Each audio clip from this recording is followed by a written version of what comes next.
So finally VAO notification ಆಗಿದೆ. ಇಷ್ಟು ದಿನ ಕೇಳ್ತಿದ್ರೆ ಅಲ್ವಾ, ಎಷ್ಟು ಕ್ವಶನ್ಸ್ಗಳು, ಎಷ್ಟು ಮೆಸೇಜಸ್ಗಳು, ಎಷ್ಟು ಕಮೆಂಟ್ಸ್ಗಳು, ಮ್ಯಾಮ್ VAO ನೋಟಿಫಿಕೇಶನ್ ಯಾವಾಗ ಯಾವಾಗ ಯಾವಾಗ ಯಾವಾಗ. ಫೈನಲಿ ನೋಟಿಫಿಕೇಶನ್ ಬಂದಿದೆ. ಒಂದ್ ದೊಡ್ಡ ಹ್ಯಾಪಿ ನ್ಯೂಸ್. ಸೊ ಎಲ್ಲರೂ ರೆಡಿ ಇದ್ದೀರಾ ಅನ್ಕೊಂತೀನಿ. ನೋಟಿಫಿಕೇಶನ್ ಬಂದಿದೆ. ಸೊ ಲೇಟ್ ಮಾಡೋದ್ ಬೇಡ, ಕಂಪ್ಲೀಟ್ ಡೀಟೇಲ್ಸ್ ಕೊಡ್ತೀನಿ. ಓಕೆನಾ? ಬಂದಿದ ತಕ್ಷಣ ನಾನು ನಿಮ್ಗೆ ನೋಟಿಫಿಕೇಶನ್ ಬಗ್ಗೆ ಆಲ್ಮೋಸ್ಟ್ 11:30 ಆಯ್ತು ಕುತ್ಕೊಂಡು ವಿಡಿಯೋ ಮಾಡ್ತಿದೀನಿ. ಎಲ್ಲೂ ಲೇಟ್ ಆಗೋದ್ ಬೇಡ. ನಿಮ್ಮೆಲ್ರಿಗೂ ಬೇಗ ಈ ನ್ಯೂಸ್ ನಿಮ್ಗೆಲ್ರಿಗೂ ತಟ್ಲಿ, ಬೇಗ ಬೇಗ ಅಪ್ಲಿಕೇಶನ್ ಹಾಕಿ. So let's get into the video ವಿಡಿಯೋ. ನೋಟಿಫಿಕೇಶನ್ ನೋಡೋಣ. ಎಷ್ಟು ಪೋಸ್ಟ್ಗಳು, ಯಾವ ಯಾವ ಡಿಸ್ಟಿಕ್ಗೆ ಎಷ್ಟು ಪೋಸ್ಟ್ಗಳು ಕೊಟ್ಟಿದ್ದಾರೆ, HK ಎಷ್ಟಿದೆ, ನಾನ್ HK ಇದೆ, ಕಂಪ್ಲೀಟ್ ಡೀಟೇಲ್ಸ್ ನಿಮಗೆ ಕೊಡ್ತೀನಿ. ವೇಟ್ ಮಾಡೋದ್ ಬೇಡ. ಸೊ ವಿಡಿಯೋ ಸ್ಟಾರ್ಟ್ ಮಾಡೋಣ. So welcome to my channel. So ಇವತ್ತು ಅಂದ್ರೆ 10ನೇ ತಾರೀಕು, ಇವತ್ತು ಟುಡೇ ಇವಾಗ ನೋಟಿಫಿಕೇಶನ್ ಆಗಿರುವಂತದ್ದು ಬೇರೆ ಬೇರೆ ಜಿಲ್ಲೆಯಲ್ಲಿ ಗ್ರೂಪ್ ಸಿ ವೃಂದದ ಗ್ರಾಮ ಆಡಳಿತಾಧಿಕಾರಿಗಳಿಗೆ ನೋಟಿಫಿಕೇಶನ್ ಆಗಿತ್ತು. ಸೊ ಮೊದಲನೇದಾಗಿ ಯಾವ ಯಾವ ಡಿಸ್ಟ್ರಿಕ್ಟ್ ಅಲ್ಲಿ ಎಷ್ಟು ಪೋಸ್ಟ್ ಇದೆ ನೋಡೋಣ. ಓಕೆನಾ? ಫಸ್ಟ್ ಅದನ್ನ ನೋಡೋಣ. ಬ್ಯಾಂಗ್ಳೂರು ನಗರ 20, ಬ್ಯಾಂಗ್ಳೂರು ಗ್ರಾಮಾಂತರ 29, ಚಿತ್ರದುರ್ಗ 15, ಚಿಕ್ಕಬಳ್ಳಾಪುರ 21, ದೆನ್ ತುಮಕೂರು 50, ಶಿವಮೊಗ್ಗ 18, ಕೋಲಾರ 22, ಬ್ಯಾಂಗ್ಳೂರು ದಕ್ಷಿಣ 30, ಮೈಸೂರು 45, ಮಂಡ್ಯ 50, ಹಾಸನ 35, ಉಡುಪಿ 10, ದಕ್ಷಿಣ ಕನ್ನಡ 20, ಚಾಮರಾಜನಗರ 31, ಚಿಕ್ಕಮಗಳೂರು 10, ಬೆಳಗಾವಿ 48, ಬಾಗಲಕೋಟೆ 16, ಗದಗ 14, ಹಾವೇರಿ 15, ಬೀದರ್ 4, ರಾಯಚೂರು 2. ಸೊ ಟೋಟಲ್ ಆಗಿ 505 ಪೋಸ್ಟ್ಗಳು ನಾನ್ HK ಆಗಿರುವಂತದ್ದು. ಇದಿಷ್ಟು ನಾನ್ HK ಅಲ್ಲ, HK ನಾನು ಸಪರೇಟ್ ಆಗಿ ಹೇಳ್ತೀನಿ. ಇದಿಷ್ಟು ನಾನ್ HK ಪೋಸ್ಟ್ ಆಗಿರೋದು. ಚೂಸ್ ವೈಸ್ಲಿ ಯಾವ ಡಿಸ್ಟಿಕ್ ನೀವು ಹಾಕ್ಬೇಕು ಅನ್ನೋದನ್ನ ಕರೆಕ್ಟ್ ಆಗಿ ಯೋಚನೆ ಮಾಡಿ ಡಿಸ್ಟಿಕ್ ಸೆಲೆಕ್ಟ್ ಮಾಡಿ. ಯಾಕಂದ್ರೆ ನಿಮ್ದು ಆಲ್ಮೋಸ್ಟ್ ಸೆಲೆಕ್ಷನ್ ಬಂದ್ಬಿಟ್ಟು 70% ಬಂದ್ಬಿಟ್ಟು ಡಿಸ್ಟಿಕ್ ಸೆಲೆಕ್ಷನ್ ಮೇಲೆ ಡಿಪೆಂಡ್ ಆಗಿರುತ್ತೆ. ಡೋಂಟ್ ವರಿ, ನೆಕ್ಸ್ಟ್ ವಿಡಿಯೋದಲ್ಲಿ ಹೇಗೆ ಡಿಸ್ಟಿಕ್ ಸೆಲೆಕ್ಟ್ ಮಾಡ್ಬೇಕು ಅನ್ನೋದನ್ನು ನಾನು ನಿಮಗೆ ಗೈಡ್ ಮಾಡ್ತೀನಿ. ನಾನು ಆಲ್ರೆಡಿ ವಿಡಿಯೋ ಮಾಡಿದೀನಿ ಹೇಗೆ ಡಿಸ್ಟಿಕ್ ಗಳನ್ನ ಚೂಸ್ ಮಾಡ್ಬೇಕು ಅಂತ. ಬಟ್ ಇನ್ನೊಂದ್ಸಲ ಇನ್ನ ಡಿಟೇಲ್ಡ್ ಆಗಿ ಕಂಪ್ಲೀಟ್ ವಿಡಿಯೋನ ನಾನು ನಿಮ್ ಮುಂದೆ ತರ್ತೀನಿ, ಹೇಗೆ ಡಿಸ್ಟ್ರಿಕ್ಟ್ ಗಳನ್ನ ಸೆಲೆಕ್ಟ್ ಮಾಡ್ಬೇಕು ಅನ್ನೋದನ್ನ. ಸೊ ಇದಾಗಿತ್ತು 505 ಪೋಸ್ಟ್ಗಳು ಡಿಸ್ಟ್ರಿಕ್ಟ್ ವೈಸ್. ಓಕೆನಾ? ಸೊ ನೆಕ್ಸ್ಟ್ ವಿದ್ಯಾರ್ಹತೆ PUC ಆಗಿರ್ಬೇಕು, ಇಲ್ಲ ತತ್ಸಮಾನ ಲೈಕ್ ITI ಡಿಪ್ಲೊಮಾ ಮಾಡಿದ್ರೆ ಓಕೆನಾ? ತತ್ಸಮಾನ ಯಾವುದೇ ಕೋರ್ಸ್ ನೀವು ಮಾಡಿದ್ರು, ನೀವು ಪಾಸ್ ಆಗಿದ್ರೆ ನೀವು ಇನ್ನೊಂದೇನಂದ್ರೆ PUC ಅಲ್ಲಿ ಎನಿ ಕಾಂಬಿನೇಷನ್ ನೀವು ತಗೊಂಡಿರ್ಬೋದು, arts, science, commerce, any background ಯಾರಾದ್ರೂ ನೀವು ಅಪ್ಲಿಕೇಶನ್ ಹಾಕ್ಬೋದು. ಬಟ್ PU ಆಗಿರ್ಬೇಕು, ಇಲ್ಲಾಂದ್ರೆ ಅದ್ರ ರಿಲೇಟೆಡ್ ಯಾವ್ದಾದ್ರು ತತ್ಸಮಾನ ವಿದ್ಯಾರ್ಹತೆ ನಿಮ್ಮ ಹತ್ರ ಇರ್ಬೇಕು. ಸೊ ಇದು ನಿಮ್ಮ educational qualification. Okay, next ITI ನೋಡಿ, ಅವರೇ ಮೆನ್ಷನ್ ಮಾಡಿದ್ದಾರೆ. ITI ಕೋರ್ಸ್ ಮಾಡಿರುವಂತದ್ದು NIOC/OS ನ ವತಿಯಿಂದ ನಡೆಸುವ ಭಾಷಾ ಕೋರ್ಸ್ ಮತ್ತು ಒಂದು ಶೈಕ್ಷಣಿಕ ವಿಷಯದಲ್ಲಿ ಅಥವಾ ಪದವಿ ಪೂರ್ವ ಮಂಡಳಿಯ ನಡೆಸುವ ಪರೀಕ್ಷೆಯಲ್ಲಿ ಒಂದು ಭಾಷೆ ಮತ್ತು ಒಂದು ವಿಷಯದಲ್ಲಿ ಉತ್ತೀರ್ಣರಾದಲ್ಲಿ ಮಾತ್ರ PUCಗೆ ತತ್ಸಮಾನ. ಬರೀ ITI ಮಾಡಿದ್ರೆ ನೀವು ಕ್ವಾಲಿಫೈ ಆಗಲ್ಲ.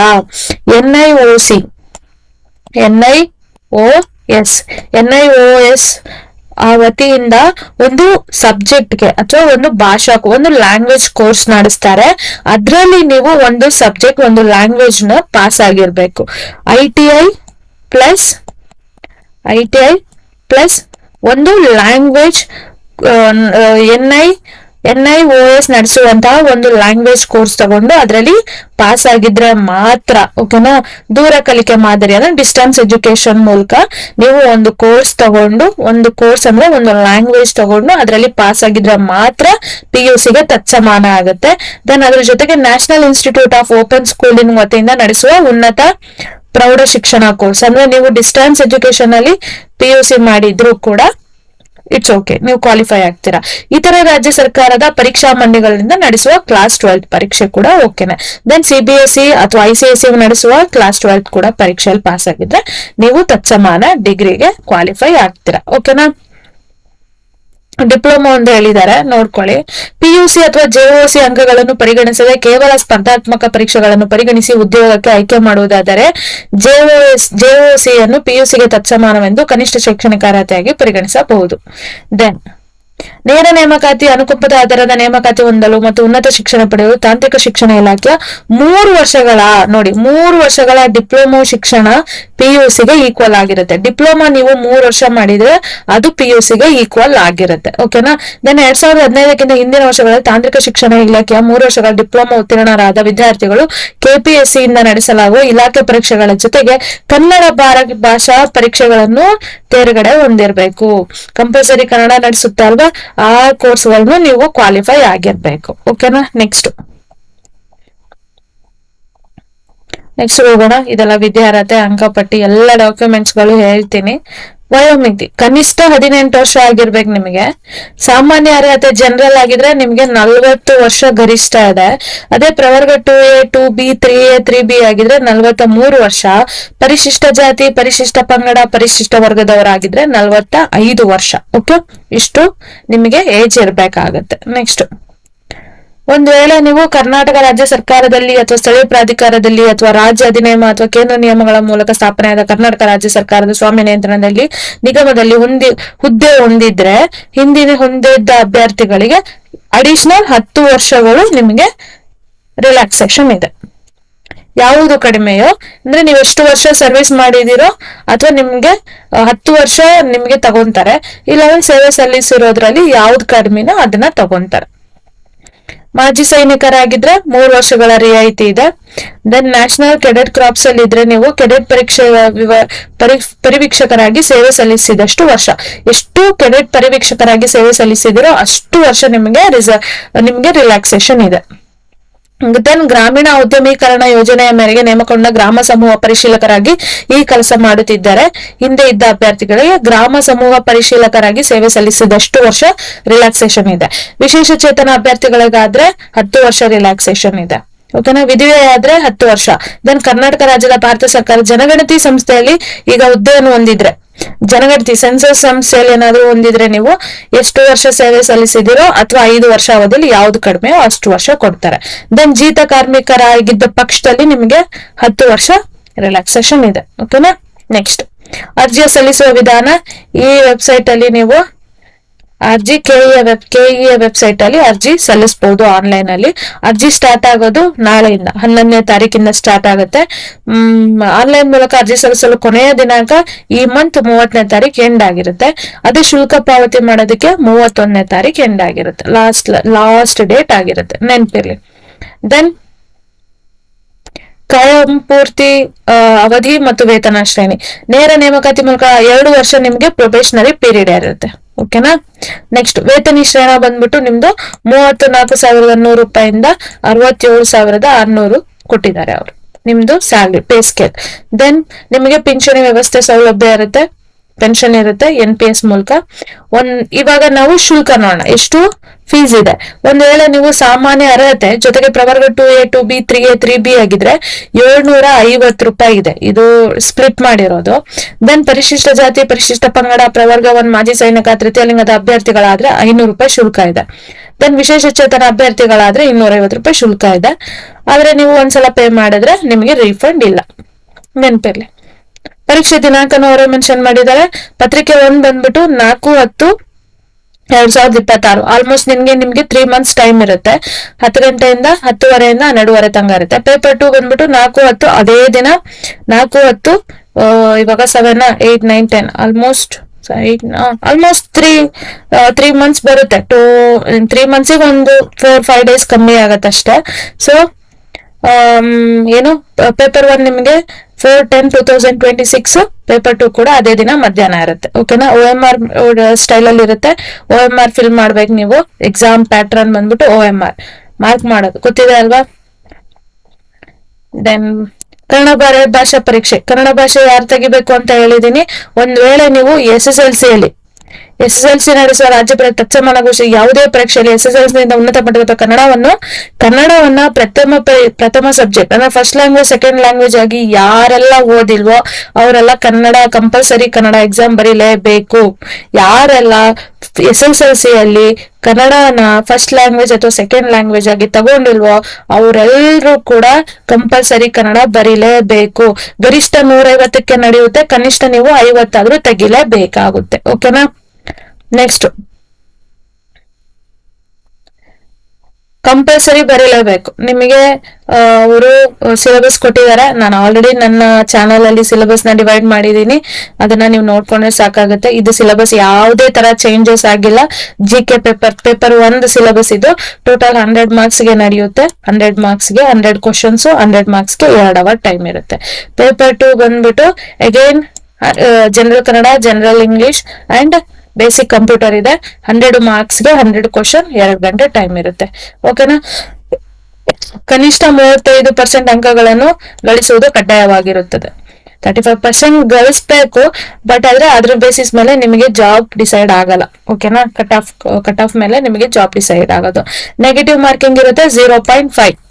ಓಕೆನಾ. ಪ್ರತಿ ತಪ್ಪು ಉತ್ತರಕ್ಕೂ 0.25 ಅಂದ್ರೆ 4 ಕ್ವಶನ್ಗೆ 4 ರಾಂಗ್ಗೆ 1 ಮಾರ್ಕ್ಸ್ ಹೋಗುತ್ತೆ. 4 ಕ್ವಶನ್ ರಾಂಗ್ಗೆ 1 ಮಾರ್ಕ್ಸ್ ಹೋಗುತ್ತೆ, ನೆನಪಿರ್ಲಿ. ನೇಮಕಾತಿ ನಿಮಗೆ ಗೊತ್ತಿರೋದೆ. ನಾರ್ಮಲಿ ಯಾರು ಕಟ್ ಆಫ್, ರಿಸರ್ವೇಶನ್ ಎಲ್ಲ ನೋಡ್ಬಿಟ್ಟು ನಿಮ್ಗೆ ಕಟ್ ಆಫ್ ಬಿಡ್ತಾರೆ. ಅದ್ರ ಬೇಸಿಸ್ ಮೇಲೆ ರಿಸರ್ವೇಶನ್ ಎಲ್ಲ ನೋಡ್ಬಿಟ್ಟು ನಿಮಗೆ ಸೆಲೆಕ್ಷನ್ ನಡೆಯುತ್ತೆ. ಓಕೆ. ಇದೆಲ್ಲ ನಿಮಗೆ ಏನೇನು ಅರ್ಹತೆ ಇರಬೇಕು ಅನ್ನೋದು. ಇಂಡಿಯನ್ ಆಗಿರ್ಬೇಕು, ಒಬ್ಬ ಜೀವಂತ ಪತ್ನಿಗಿಂತ ಹೆಚ್ಚು ಮಂದಿ ಪತ್ನಿಯನ್ನು ಹೊಂದಿರುವ ಪುರುಷ ಅಭ್ಯರ್ಥಿ ಮತ್ತು ಈಗಾಗಲೇ ಇನ್ನೊಬ್ಬ ಹೆಂಡತಿ ಇರುವ ವ್ಯಕ್ತಿಯನ್ನು ಮದುವೆಯಾಗಿರುವ ಮಹಿಳಾ ಅಭ್ಯರ್ಥಿ ಸರ್ಕಾರದಿಂದ ಪುನರ್ವಸತಿ ಪಡೆಯದೆ ನೇಮಕಾತಿ. ಇಬ್ರು ಹೆಂಡತಿ ಇರೋರೆಲ್ಲ ಸರ್ಕಾರದಿಂದ ಅನುಮತಿ ಇಲ್ದಲೆ ಅರ್ಹರಾಗಿರುವುದಿಲ್ಲ. ಸೊ ಇದೆಲ್ಲ ನೋಡ್ಕೊಳ್ಳಿ. ಡಿಬಾರ್ ಆಗೋದ್ರ ಬಗ್ಗೆ ಹೇಳಿದ್ದಾರೆ.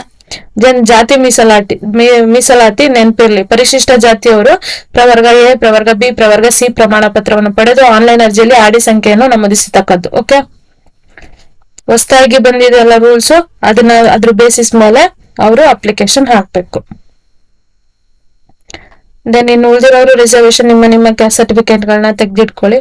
ಕ್ಯಾಸ್ಟ್ ಅಂಡ್ ರಿಸರ್ವೇಶನ್ ಗಳನ್ನ ತೆಗೆದಿಟ್ಕೊಳ್ಳಿ.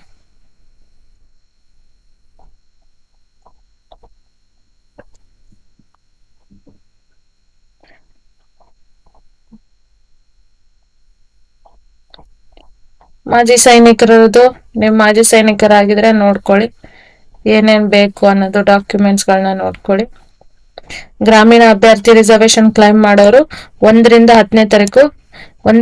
10ನೇ ತರಗತಿ ತನಕ ನೀವು ಗ್ರಾಮೀಣ ರೂರಲ್ ಏರಿಯಾದಲ್ಲಿ ಓದಿದ್ರೆ ನೀವು ರೂರಲ್ ರಿಸರ್ವೇಶನ್ ತಗೋಬಹುದು.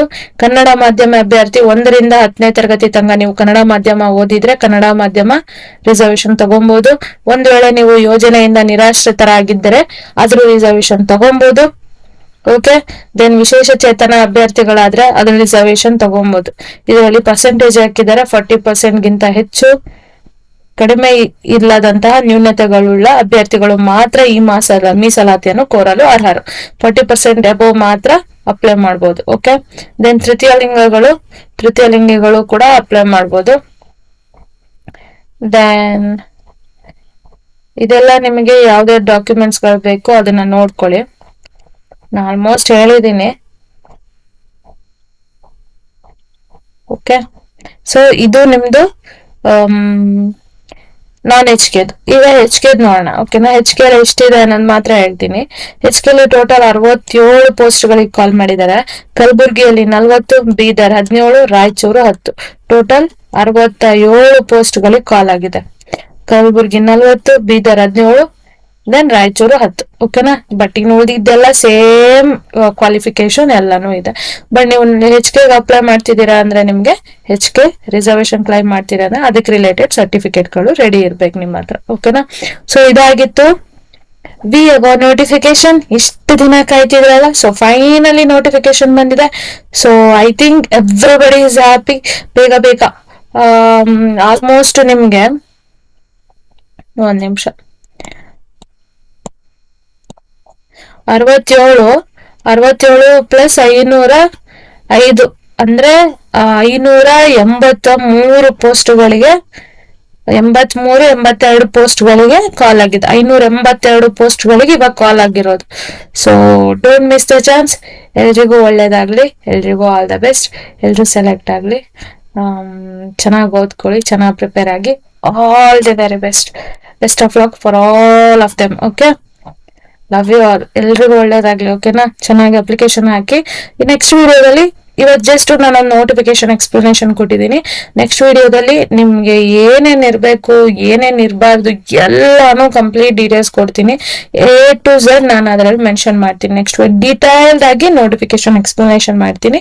ಇದಾಗಿತ್ತು ಒಂದು ಬೇಸಿಕ್. ನಿಮ್ಗೆ ನೋಟಿಫಿಕೇಶನ್ ಅಲ್ಲಿ ಏನೇನ್ ಬೇಸಿಕ್ ನಿಮ್ಮ ಹತ್ರ ಇರ್ಬೇಕು, ಕ್ವಾಲಿಫಿಕೇಶನ್ ಆಗಿರ್ಲಿ, RGA ಹಾಕೋದು ಎಲ್ಲಾನು ಇದ್ರ ಬೇಸಿಕ್ ಆಗಿ ಹೇಳಿದೀನಿ. ನೆಕ್ಸ್ಟ್ ವಿಡಿಯೋದಲ್ಲಿ ಇನ್ನೊಂದು ಸ್ವಲ್ಪ ಕಂಪ್ಲೀಟ್ ಡೀಟೇಲ್ ವಿಡಿಯೋಸ್ ಹೇಳ್ತೀನಿ. ಓಕೆನಾ? So bye bye. Love you all.